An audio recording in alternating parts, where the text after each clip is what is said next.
À la une de l'actualité, c'est le Premier ministre Moustapha Madbouli qui a passé en revue les efforts déployés par le gouvernement pour contrôler les marchés dans le but de garantir la disponibilité des produits en abondance aux citoyens pendant le mois sacré du Ramadan.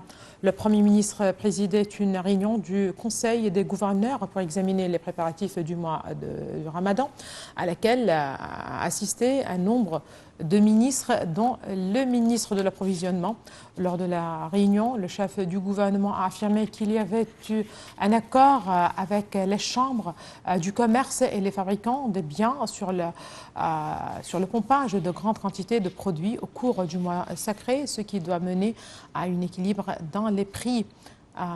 Madbouli a enjoint de former un mini-groupe de travail pour suivre la disponibilité des marchandises sur les marchés.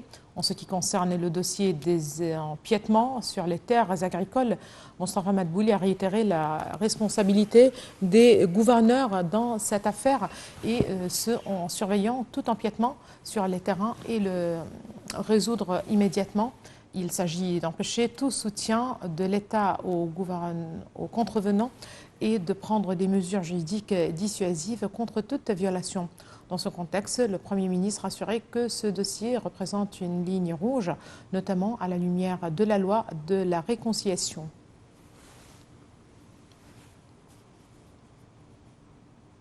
Le Premier ministre Moustapha Madbouli a tenu une réunion avec le PDG de la compagnie holding égypto-koweïtienne Loaï Al-Kharafi et les membres du conseil administratif pour discuter des investissements de la campagne, ou plutôt de la compagnie koweïtienne en Égypte.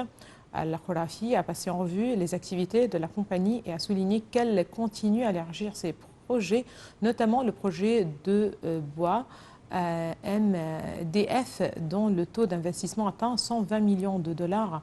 Al-Kharafi a ajouté que la compagnie cherche à avoir plus d'opportunités d'investissement en Égypte en effectuant des visites à un certain nombre de ministères pour discuter des moyens de les élargir.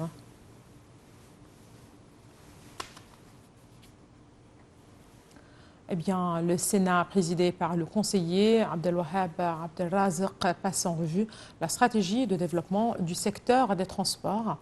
Au cours de sa séance plénière, le Conseil examinera la politique du gouvernement concernant la stratégie de développement du secteur des transports en Égypte. Le Conseil va également examiner les moyens d'améliorer le taux de participation du secteur privé à la localisation des industries de transport intelligentes et le processus de développement de gestion des projets de transport.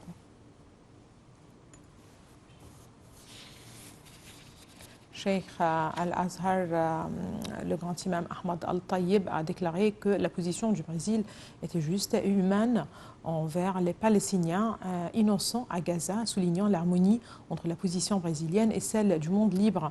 Le grand imam d'Al-Azhar s'est exprimé lors de sa réunion avec l'ambassadeur du Brésil au Caire. Cette réunion a été axée sur l'examen des moyens de renforcer la coopération conjointe. Au cours de cette réunion, Cheikh Ahmad Al-Tayyib a salué l'accueil des imams et prédicateurs brésiliens à l'Académie d'Al-Azhar et à l'élaboration des programmes de prédication adaptés aux défis et aux problèmes internes du Brésil.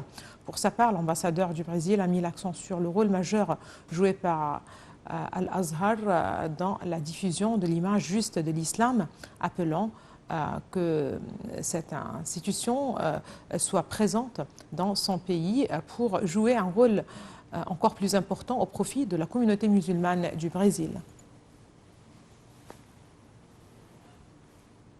Le chef du service de l'information de l'État, Dia Rachouane, a annoncé que l'Égypte va participer à l'avis consultatif demandé à la Cour internationale de la justice, la CIJ, par l'Assemblée générale des Nations unies sur les pratiques israéliennes dans les territoires palestiniens occupés depuis 1967. Dia Rachouane a indiqué que l'Égypte a présenté un exposé écrit à la CIJ et doit également présenter un plaidoyer oral devant la Cour le 21 février. Selon Dia Rachwan, l'exposé présenté par l'Égypte met au point la non-légitimité de l'occupation israélienne qui se poursuit depuis 75 ans en violation des principes du droit international. Dans son exposé, l'Égypte a demandé à la communauté internationale et aux pays du monde entier de mettre fin au soutien qu'ils apportent à Israël, réclamant aux organisations internationales et aux Nations Unies d'assumer leurs responsabilités. La CIJ doit tenir demain à La Haye des audiences publiques sur la demande d'avis consultatif et sur les conséquences juridiques découlant des politiques et pratiques d'Israël dans les territoires palestiniens occupés, y compris Jérusalem-Est.